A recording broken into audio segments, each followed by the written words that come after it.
Hello everyone, सम्पूर्णलाई स्वागत छ हाम्रो यस भिडियोमा। आजको यस भिडियोमा चाहिँ म तपाईँहरूलाई हामीले कसरी चाहिँ आउँदै गरेको अपकमिङ आइपिओहरू हेर्न हैन, कहाँबाट हेर्ने, कुन आइपिओहरू आउँदैछ, कुन क्लोज हुँदैछ हैन, कुन कहिले आउँदैछ र कहिले क्लोज हुँदैछ, कसरी हेर्ने, सबै आइपिओहरू कहाँबाट हेर्ने भन्ने कुरा जानकारी दिन चाहन्छु। यदि तपाईँहरू पनि यस जानकारी लिन चाहनुहुन्छ भने यो भिडियोलाई अन्तिमसम्म हेर्नुहोला र यदि हाम्रो च्यानलमा नयाँ हुनुहुन्छ भने यस च्यानललाई सब्स्क्राइब गर्नुहोला, किनभने तपाईँहरूलाई हामी यस्तै खालको इन्क्वायरीहरूको भिडियोहरू ल्याएर नै छौँ। त्यसको लागि चाहिँ तपाईँले सबैभन्दा पहिले प्ले स्टोरमा गएर यो सेयर हब भन्ने एप्लिकेसनलाई डाउनलोड गर्नु होला ल। सेयर हब भन्ने एप्लिकेसन र यो सुरुकै देख्न सक्नुहुन्छ, सुरुकै एप्लिकेसन हो यो सेयर हब एप्लिकेसन र यसलाई डाउनलोड गरेर ओपन गर्नु होला। र ओपन गरिसकेपछि तपाईँहरूको यस्तो इन्टरफेस देखाउँछ, यसलाई क्लोज गरिदिनुहोस्।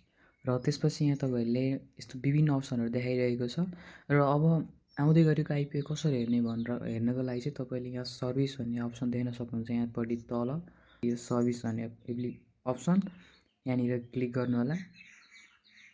त्यसपछि यहाँनिर अलिक तल गइसके पछाडि यहाँनिर अपकमिङ इस्युज भनेर यहाँ देखाएको छ, हो यहाँनिर क्लिक गर्नु होला ल।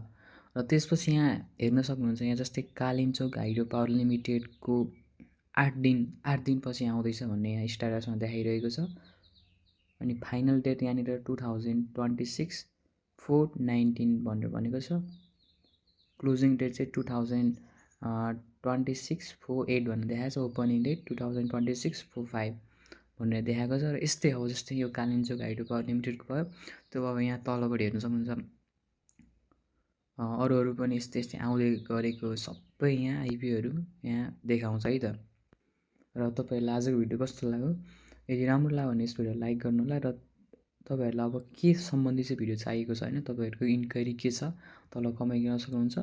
म त्यसबारे भिडियो तपाईँहरूलाई चाँडै लिएर आउनेछु र च्यानललाई सब्सक्राइब गर्नु होला है त। Thank you.